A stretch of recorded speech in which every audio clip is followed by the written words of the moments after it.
कुछ बातें केवल आपके और परमेश्वर के बीच की होती हैं। हम एक ऐसे संसार में रहते हैं जो दिखावे पर चलता है, जहां लोग ध्यान आकर्षित करने के लिए अपनी पूरी जिंदगी सबके सामने रख देते हैं। लेकिन परमेश्वर के चुने हुए लोगों को एक अलग मार्ग पर चलना चाहिए। बाइबल कहती है, शांत रहो और जानो कि मैं परमेश्वर हूँ। भजन संहिता 46 का 10। कुछ बातें ऐसी होती हैं जो केवल आपके और परमेश्वर के बीच रहनी चाहिए, क्योंकि जब आप बहुत जल्दी बोलते हैं तो आप उन आवाजों को आमंत्रित करते हैं जिन्हें परमेश्वर ने कभी आपके दिल की फुसफुसाहट सुनने के लिए नहीं भेजा था। 1. आपके व्यक्तिगत पापों के साथ संघर्ष। कुछ बातें ऐसी होती हैं जो केवल आपके और परमेश्वर के बीच रहनी चाहिए, और उनमें से एक है आपका व्यक्तिगत संघर्ष पाप के साथ। हर विश्वास करने वाला व्यक्ति प्रलोभनों, टेम्पटेशंस का सामना करता है। बाइबल कहती है, क्योंकि सब ने पाप किया है और परमेश्वर की महिमा से रहित हैं। रोमियो 3:23। कोई भी इससे अछूता नहीं है, चाहे आपकी आस्था कितनी भी मजबूत क्यों ना हो, चाहे आपने कितने भी वर्षों तक प्रभु के साथ सफर किया हो। शत्रु शैतान जानता है कि कहां प्रहार करना है। वह आपकी कमजोरियों का अध्ययन करता है, सही समय की प्रतीक्षा करता है और फिर आपके कान में झूठ फुसफुसाता है। जब आप गिरते हैं तो शर्मिंदगी आपका पीछा करती है, जिससे आपको ऐसा महसूस होता है कि आप स्वर्ग की ओर अपनी आंखें उठाने के भी योग्य नहीं हैं। लेकिन यहाँ एक बड़ा खतरा है। हर किसी को आपके संघर्षों के बारे में नहीं पता होना चाहिए। आज की दुनिया लोगों को प्रोत्साहित करती है कि वे अपनी जिंदगी की हर छोटी बड़ी बात सबके सामने रख दें, अपनी कमजोरियों को हर किसी के साथ साझा करें। लेकिन सच्चाई यह है कि कुछ बातें केवल परमेश्वर के सामने रखी जानी चाहिए। जब आप अपने संघर्षों को गलत लोगों के सामने प्रकट करते हैं तो आप खुद को आलोचना, गपशप और यहाँ तक कि धोखे के लिए खुला छोड़ देते हैं। कुछ लोग यह दिखावा करेंगे कि वे आपको समझते हैं, लेकिन अपने दिल में वे आपकी कमजोरियों का फायदा उठाने की योजना बना रहे होंगे। कुछ लोग आपके सामने सहानुभूति दिखाएंगे, लेकिन जब वे आपसे दूर होंगे तो वे आपकी असफलताओं की बातें सबको बताएंगे। याद रखें, यहूदा जूडस यीशु के साथ चलता था, उनकी शिक्षाओं को सुनता था और उनके साथ भोजन भी करता था, लेकिन अंत में उसने परमेश्वर के पुत्र को सिर्फ 30 चांदी के सिक्कों के लिए धोखा दे दिया। जब स्वयं यीशु को उनके अपने किसी करीबी ने धोखा दे दिया तो हमें कितना अधिक सतर्क रहना चाहिए कि हम किस पर भरोसा करें। शत्रु गलत लोगों का उपयोग करेगा ताकि वे आपको और अधिक तोड़ दें, आपकी असफलताओं की याद दिलाते रहें और आपको अपराध बोध और निंदा की जंजीरों में जकड़े रखें। बाइबल हमें अपने पापों को स्वीकार करने के लिए कहती है, लेकिन सबसे पहले और सबसे महत्वपूर्ण वह स्वीकारोक्ति परमेश्वर के सामने होनी चाहिए, क्योंकि केवल वही आपके बोझ को समझ सकता है। वह आपको दोषी नहीं ठहराता, वह आपको शर्मिंदा नहीं करता, वह आपको माफ करता है, वह आपको पुनर्स्थापित करता है, वह आपको शुद्ध करता है। बुद्धिमान सलाह, वाइज काउंसिल लेने और अपने संघर्षों को बिना सोचे समझे किसी के भी सामने रखने में अंतर है। एक भक्तिशाली मार्गदर्शक, गॉडली मेंटोर, एक सच्चा विश्वास का व्यक्ति आपको प्रेम और ज्ञान के साथ क्रूज की ओर वापस ले जा सकता है, लेकिन किसी भी व्यक्ति के सामने अपने दिल को खोल देना आपको और गहरे घाव दे सकता है। पाप को हल्के में नहीं लेना चाहिए, लेकिन न ही इसे दुनिया के सामने उजागर करने की कोई जरूरत है। आज के समय में लोग अपने पापों को सार्वजनिक रूप से प्रकट करने के लिए प्रोत्साहित किए जाते हैं, ताकि वे दूसरों से मान्यता, वैलिडेशन प्राप्त कर सकें, बजाय इसके कि वे परमेश्वर के सामने सच्चे मन से पश्चाताप करें। कुछ लोग अपनी कमजोरियों को गौरव के प्रतीक के रूप में धारण करते हैं, अपने टूटेपन पर घमंड करते हैं, लेकिन चंगाई की खोज नहीं करते। लेकिन पाप का महिमा मंडन, ग्लोरीफाई कभी नहीं किया जाना चाहिए। शत्रु शैतान आपको यह विश्वास दिलाना चाहता है कि पाप को सबके सामने उजागर करना ही आपको स्वतंत्र कर देगा, लेकिन सच्ची स्वतंत्रता भीड़ के सामने अपने पापों को स्वीकार करने में नहीं, बल्कि उन्हें मसीह को समर्पित करने में है। दाऊद, परमेश्वर के हृदय के अनुसार व्यक्ति। दाऊद एक ऐसा व्यक्ति था जिसे परमेश्वर के हृदय के अनुसार कहा गया, लेकिन फिर भी वह पाप में गिर गया। उसने व्यभिचार, एडल्ट्री किया, उसने हत्या की योजना बनाई और एक समय तक उसने अपने अपराधों को छिपाने की कोशिश की। लेकिन जब पवित्र आत्मा ने उसे पश्चाताप के लिए प्रेरित किया, उसने लोगों की ओर भागने के बजाय परमेश्वर के चरणों में गिरकर रोना चुना। उसने कहा, मैंने केवल तुझ ही से पाप किया है और तेरी दृष्टि में बुराई की है। भजन संहिता 51 का 4। दाऊद जानता था कि केवल परमेश्वर ही उसे शुद्ध कर सकता है, केवल परमेश्वर ही उसे पुनर्स्थापित कर सकता है। इसी कारण आपके व्यक्तिगत पाप और संघर्ष परमेश्वर के सिंहासन के सामने लाए जाने चाहिए, न कि संसार के सामने। स्वीकारोक्ति कन्फेशन में सामर्थ्य है, लेकिन यह सामर्थ्य दुनिया के सामने अपने संघर्षों को उजागर करने में नहीं, बल्कि परमेश्वर के सामने अपने हृदय को नम्र करने में है। पाप का उद्देश्य आपको अलग थलग करना, पाप आपको अलग थलग आइसोलेट करना चाहता है। आपको यह विश्वास दिलाना चाहता है कि आप अपने संघर्ष में अकेले हैं, लेकिन सच्चाई यह है कि परमेश्वर टूटे हुए मन के निकट है। भजन संहिता 34 का 18। जब आप अपनी असफलताओं को उसके पास लाते हैं, वह आपसे मुंह नहीं मोड़ता, वह आपको गले लगाता है, वह आपको क्षमा करता है, वह आपको सामर्थ्य देता है कि आप पाप पर जय पा सकें। मनुष्यों की मान्यता बनाम परमेश्वर की दया। कई लोग इसलिए गिर गए क्योंकि उन्होंने मनुष्यों की मान्यता को परमेश्वर की दया से अधिक महत्वपूर्ण समझा। उन्होंने ऐसे लोगों पर भरोसा किया जिनके हृदय में मसीह का प्रेम नहीं था। उन्हें पुनर्स्थापना रिस्टोरेशन के स्थान पर न्याय जजमेंट मिला। आप अपने संघर्षों को कहां साझा करते हैं, इस बारे में बुद्धिमान बने। हमें जवाबदेही अकाउंटेबिलिटी की आवश्यकता है, लेकिन यह केवल भक्तिमय ज्ञान गॉडली विजडम के आधार पर होनी चाहिए। शत्रु यही चाहता है कि वह आपके अपने ही शब्दों को आपके विरुद्ध उपयोग कर सके। वह आपको आपकी पुरानी पहचान की याद दिलाता रहे। वह आपको यह विश्वास दिलाए कि आप बदल नहीं सकते। लेकिन जब आप सच्चे मन से प्रभु के सामने पश्चाताप करते हैं, तो आपके पाप समुद्र की गहराइयों में डाल दिए जाते हैं। मीका 7 का 19। दुनिया याद रख सकती है, लेकिन परमेश्वर आपका पूरा इतिहास साफ कर देता है। 2. आपके विश्वास की यात्रा की गहराई। जीवन में कुछ क्षण ऐसे होते हैं जिन्हें साझा किया जाना चाहिए। गवाही टेस्टिमोनीज जो दूसरों को प्रोत्साहित करें, सीखें, लेसन्स जो बुद्धि प्रदान करें। लेकिन कुछ पवित्र अनुभव, दैवीय मुलाकातें और व्यक्तिगत प्रकाशन केवल आपके और परमेश्वर के बीच ही रहना चाहिए। आपके विश्वास की यात्रा की गहराई हमेशा समझाई नहीं जा सकती और न ही हमेशा साझा की जानी चाहिए। कुछ बातें इतनी पवित्र होली होती हैं कि उन्हें मनुष्यों के शब्दों में व्यक्त करना संभव नहीं होता। कुछ बातें इतनी मूल्यवान प्रेशियस होती हैं कि वे उन लोगों के हाथों में नहीं दी जानी चाहिए जो उन्हें समझ नहीं सकते। विश्वास एक गहरा व्यक्तिगत संबंध है। यह केवल इस बारे में नहीं है कि आप क्या मानते हैं, बल्कि यह उस जीवित परमेश्वर के साथ आपके रिश्ते के बारे में है। जब परमेश्वर आपके हृदय में बोलता है, जब वह शांति में स्वयं को प्रकट करता है, जब वह अपनी उपस्थिति को केवल आपके लिए प्रकट करता है, तो ये क्षण केवल आपके और उसके बीच के होते हैं। बाइबल के उदाहरण 1, मूसा और जलती हुई झाड़ी। जब मूसा जलती हुई झाड़ी के सामने खड़ा था, वह अकेला था। परमेश्वर ने उसे एक मिशन दिया जिसे दुनिया समझ नहीं सकती थी। यदि मूसा लोगों के पास दौड़कर उन्हें समझाने की कोशिश करता, तो वे उसे पागल कहकर उसका मजाक उड़ाते। लेकिन मूसा को लोगों की मान्यता की आवश्यकता नहीं थी। उसे केवल परमेश्वर की आज्ञा का पालन करना था। 2. अब्राहम का बुलावा। परमेश्वर ने अब्राहम को कहा, अपने देश, अपने लोगों और अपने पिता के घर को छोड़कर उस देश में जा जिसे मैं तुझे दिखाऊंगा। उत्पत्ति 12 का 1। लेकिन अब्राहम को पता नहीं था कि उसे कहां जाना है। यदि उसने अपने परिवार और मित्रों से पूछा होता, तो वे उसे संदेह, तर्क और सवालों में उलझा देते।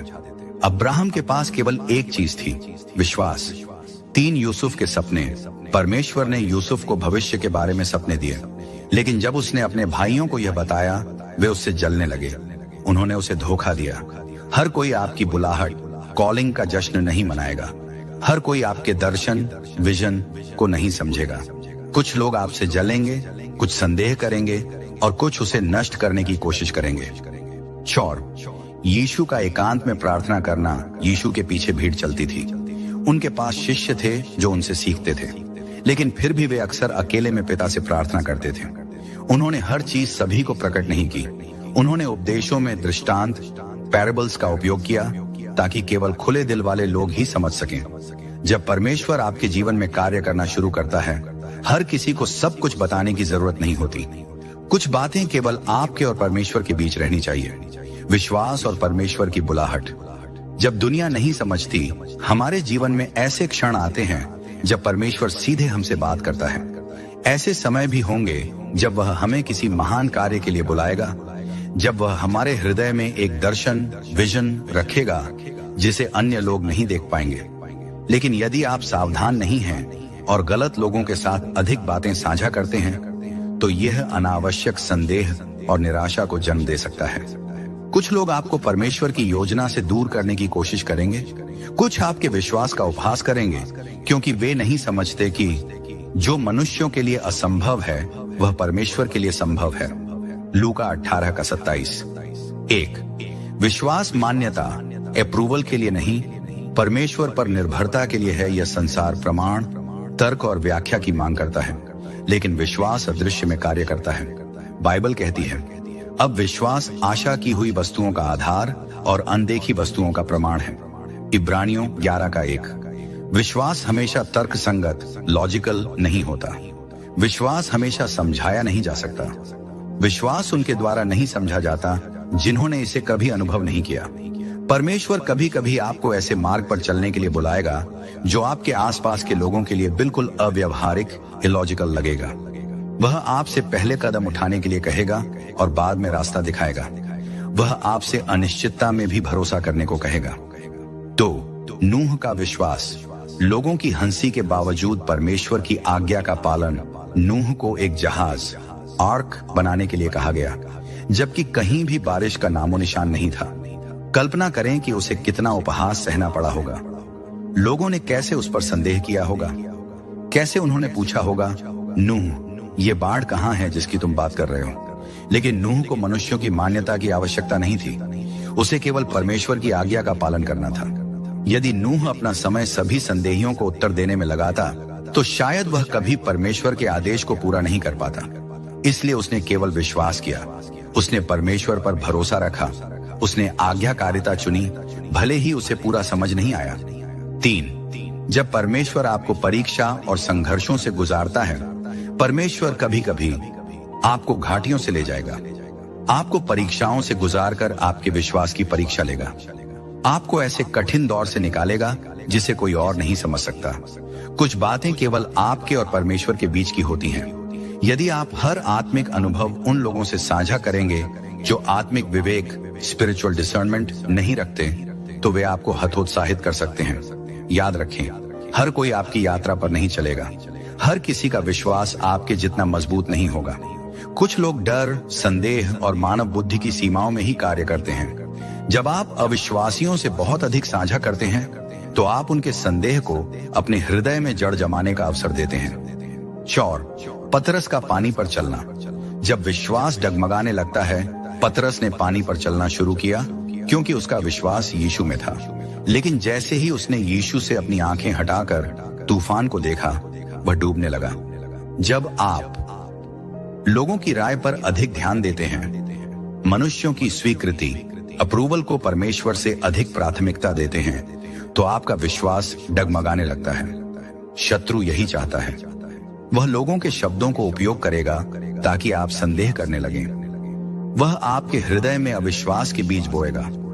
वह आपको यह सोचने पर मजबूर करेगा कि आप मूर्ख हैं जो विश्वास कर रहे हैं।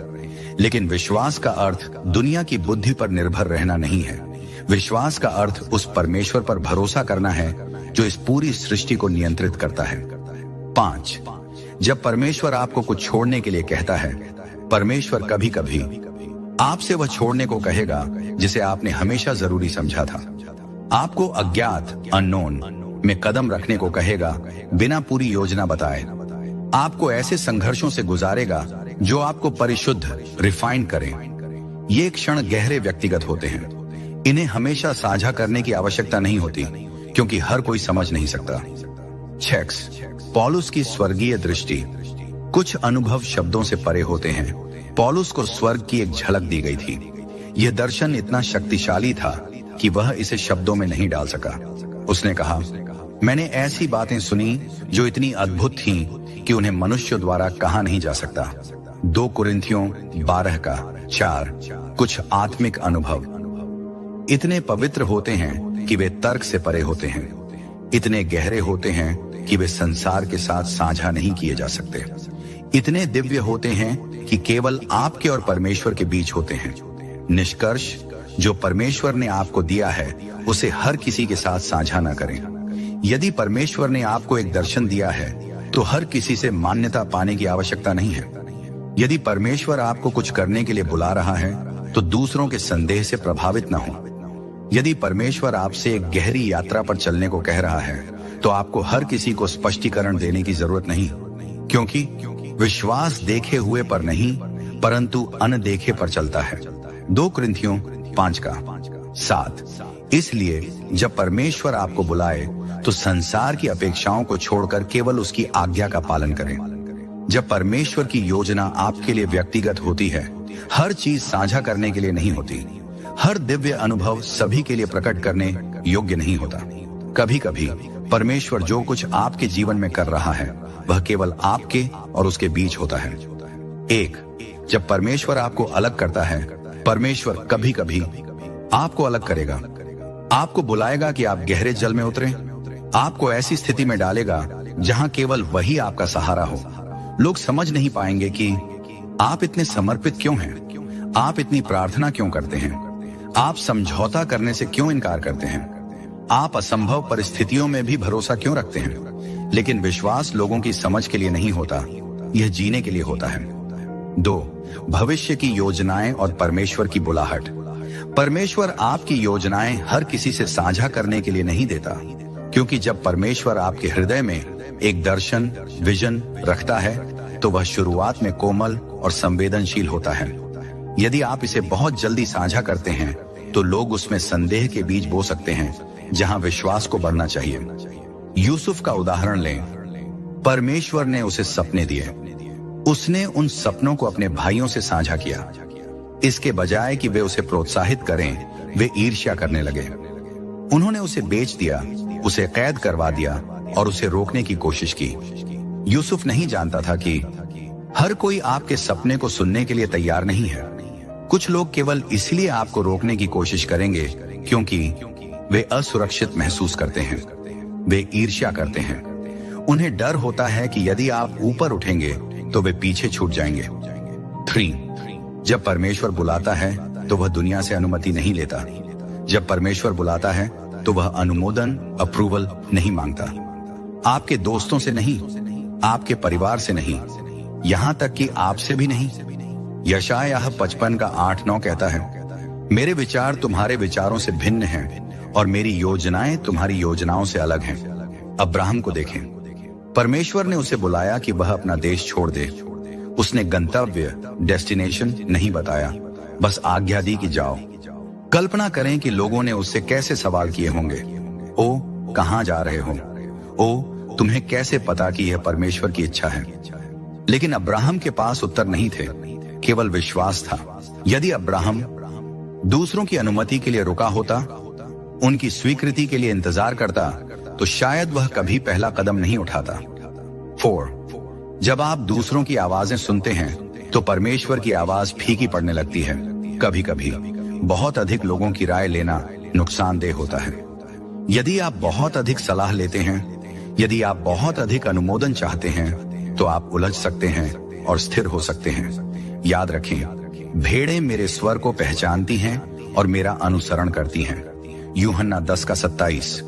लोगों की आवाजों से सावधान रहें, क्योंकि कुछ आपको रोकना चाहेंगे क्योंकि वे डरते हैं, कुछ आपको हतोत्साहित करेंगे क्योंकि वे आपकी बुलाहट को नहीं समझते, कुछ ईर्ष्या के कारण आपको गिरते देखना चाहेंगे।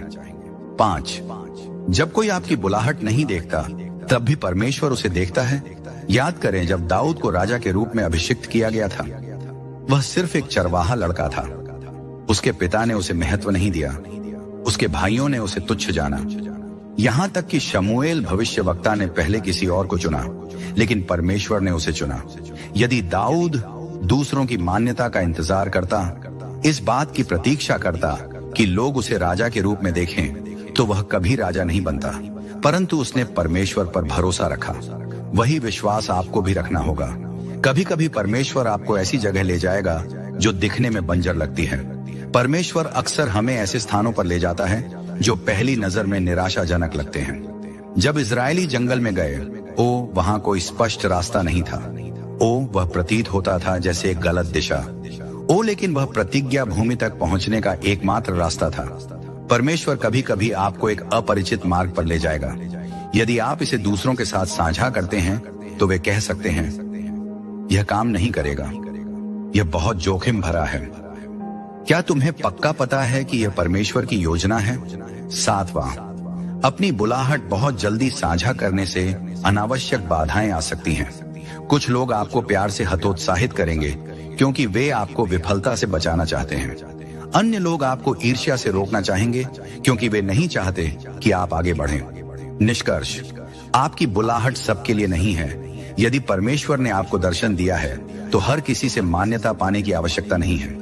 यदि परमेश्वर ने आपको एक मार्ग पर चलने के लिए कहा है तो दूसरों के अनुमोदन का इंतजार मत करो, क्योंकि जब परमेश्वर ने कहा है कि चलो, तो दुनिया की राय का कोई महत्व नहीं रह जाता। आपका कार्य यह है, परमेश्वर की आवाज सुने, उस पर भरोसा करें, उसके समय में उसकी योजना को पूर्ण होते देखने के लिए धैर्य रखें। विश्वास से चलो, न कि देखने से। 2 कुरिन्थियों 5:7। 1, हर चीज साझा करने की नहीं होती। जब परमेश्वर आपको बुलाता है तो हर कोई आपकी यात्रा को समझ नहीं पाएगा। कई बार जो लोग आपके सबसे करीब होते हैं वे ही आपकी बुलाहट को पहचानने में सबसे असमर्थ होते हैं। जब यीशु ने स्वयं को मसीह घोषित किया तो उसका अपना नगर नाजरत उसे अस्वीकार कर दिया। लोगों ने कहा, क्या यह बढ़ई का बेटा नहीं है? सीख, कभी कभी जो लोग आपको सबसे अच्छी तरह से जानते हैं वही परमेश्वर की योजना को सबसे कम पहचानते हैं। यही कारण है कि कुछ बातें केवल परमेश्वर और आपके बीच होनी चाहिए। 2, हर चीज समय पर प्रकट होती है। परमेश्वर की योजनाएं तुरंत पूरी नहीं होती, हमेशा तुरंत समझ में नहीं आती। कई बार छिपी रहती हैं जब तक कि सही समय नहीं आ जाता। यूसुफ का जीवन देखें, उसने सपने देखे, लेकिन उनके पूरा होने से पहले उसे बहुत संघर्ष सहना पड़ा। उसे एक गड्ढे में डाला गया, गुलामी में बेचा गया और जेल में डाला गया, लेकिन हर कठिनाई में परमेश्वर उसे तैयार कर रहा था। दाऊद का जीवन देखें, उसे राजा के रूप में अभिषिक्त किया गया, लेकिन वह तुरंत राजा नहीं बना। उसने सालों तक भेड़ें चराई, लड़ाइयां लड़ी और साउल से भागता रहा। परमेश्वर उसे तैयार कर रहा था, जबकि दुनिया उसे एक साधारण चरवाहा मानती थी। सीख, हर चीज अपने उचित समय पर होती है। बीज तुरंत वृक्ष नहीं बनता, पहले उसे छिपे हुए बढ़ने का समय मिलता है। 3, जब आप कुछ जल्दी साझा करते हैं तो संदेह के बीज बोए जा सकते हैं। अगर यूसुफ ने अपने भाइयों से अपने सपने नहीं साझा किए होते तो शायद वे उससे ईर्ष्या न करते और उसे बेचने की योजना न बनाते। अगर नूह ने लोगों से अनुमोदन मांगा होता तो शायद उसने कभी जहाज बनाना शुरू ही नहीं किया होता। अगर अब्राहम ने दूसरों की स्वीकृति की प्रतीक्षा की होती तो शायद वह कभी अपने देश से बाहर नहीं निकलता। सीख, कुछ लोग आपको प्यार से हतोत्साहित करेंगे क्योंकि वे आपको असफलता से बचाना चाहते हैं। कुछ लोग आपको ईर्ष्या से रोकेंगे क्योंकि वे नहीं चाहते कि आप सफल हों। कुछ लोग सिर्फ इसलिए बाधाएं डालेंगे क्योंकि शैतान उन्हें उपयोग कर रहा है। 4, गुप्त रूप से बढ़ने दो, परमेश्वर समय आने पर प्रकट करेगा।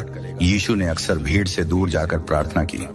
वह चमत्कार सार्वजनिक रूप से करता था, लेकिन वह अपने पिता के साथ समय एकांत में बिताता था। कुछ चीजें प्रकट करने के लिए नहीं होती, गुप्त रूप से बढ़ने के लिए होती हैं। केवल परमेश्वर और आपके बीच की होती है। जब समय सही होगा, परमेश्वर स्वयं प्रकट करेगा कि वह आपके जीवन में क्या कर रहा है।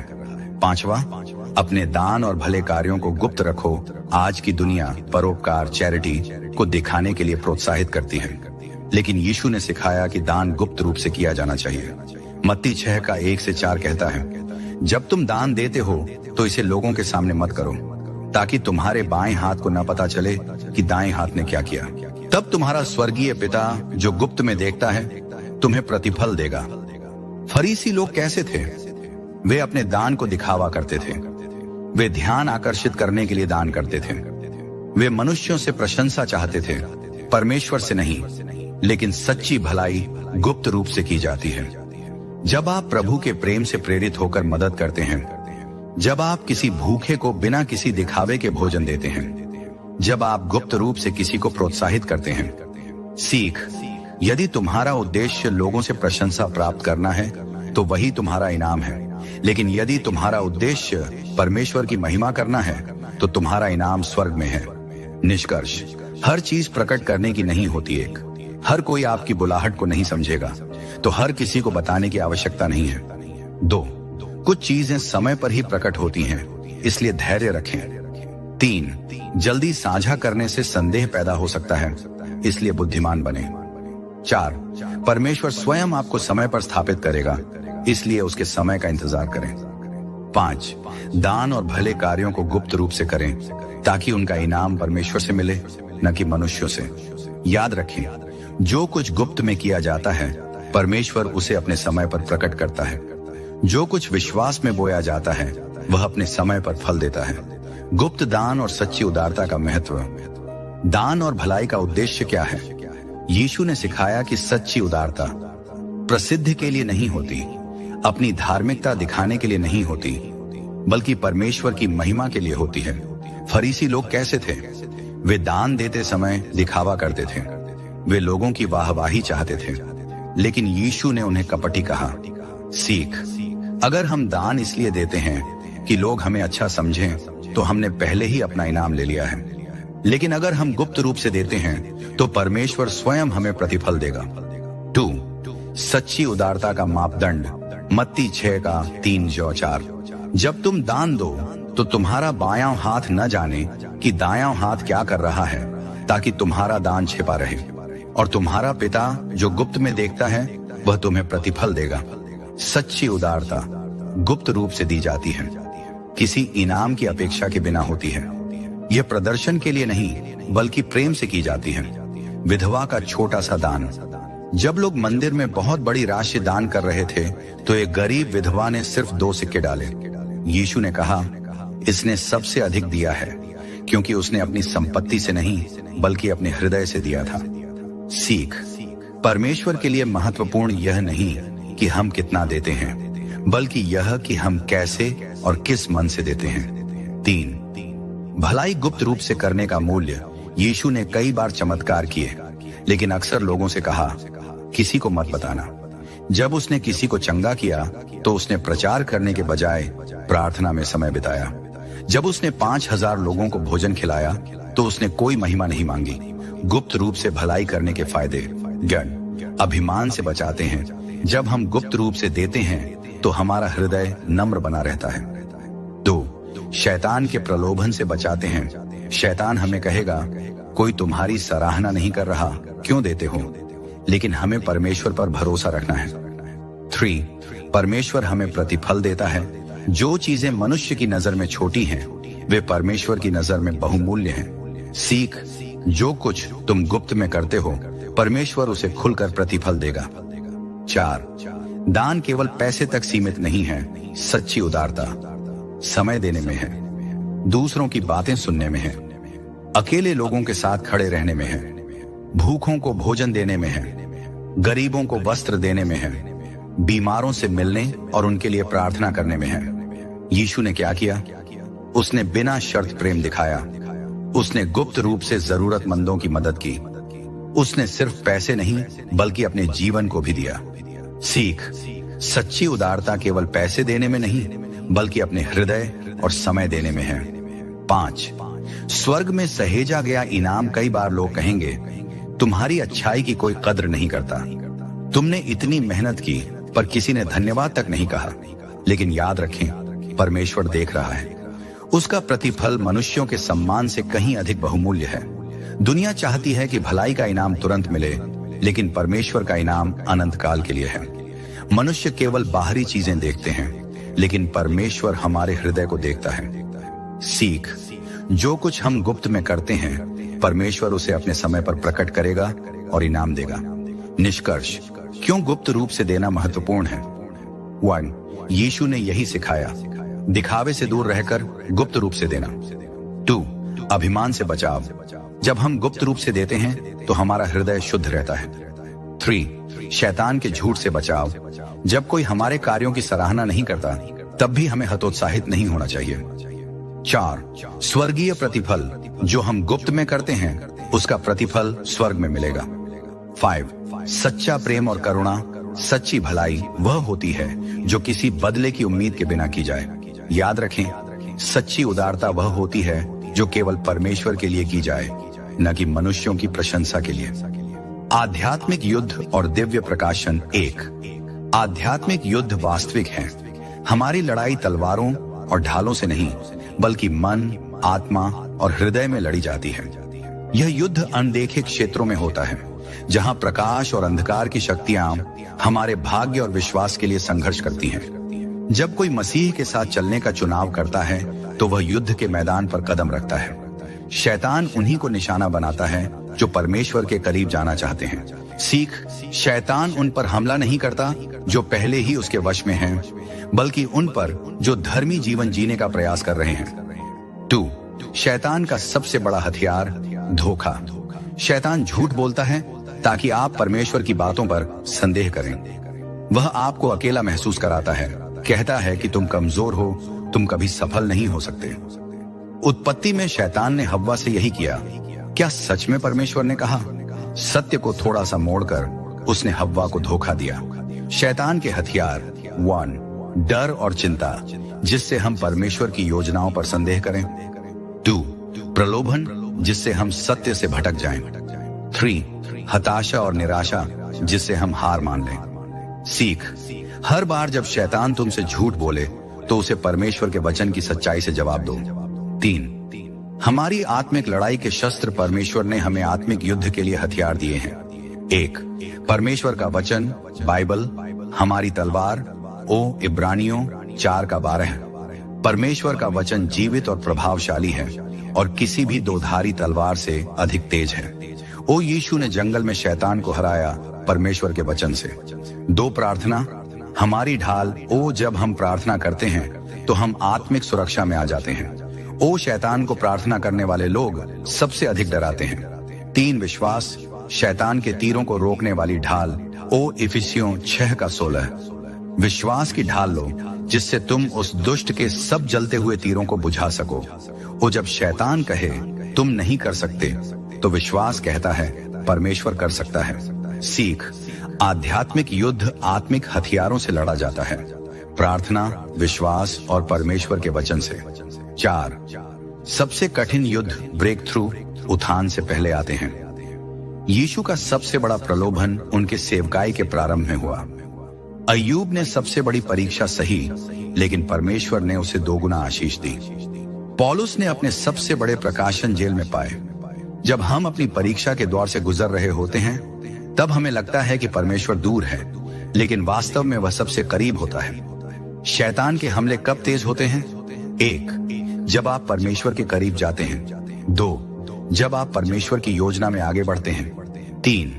जब आप अपने भाग्य के करीब होते हैं। सीख, सबसे गहरे अंधकार के बाद ही सूर्योदय आता है। 5 परीक्षाओं का उद्देश्य हमें मजबूत बनाना। मोसेस को जंगल में परमेश्वर मिला। एलियाह ने संकट में परमेश्वर की धीमी कोमल ध्वनि सुनी।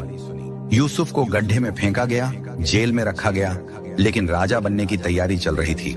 आत्मिक युद्ध का उद्देश्य 1। हमारी परीक्षा लेना, क्या हम परमेश्वर पर विश्वास बनाए रखेंगे। 2। हमें तैयार करना, बड़ी आशीषों से पहले बड़ी परीक्षाएं आती हैं। 3। हमें गहरा करने के लिए, संकट के समय में हम परमेश्वर को नए रूप में जानते हैं। सीख, हर आत्मिक युद्ध एक नई आत्मिक विजय का मार्ग खोलता है। 6। परमेश्वर के वचन पर स्थिर रहो। जब शैतान तुमसे कहे तुम असफल हो जाओगे, तो कहो फिलिप्पियों 4:13, मैं मसीह में सब कुछ कर सकता हूँ। जब शैतान कहे तुम अकेले हो, तो कहो व्यवस्था विवरण 31:6, परमेश्वर मुझे कभी नहीं छोड़ेगा।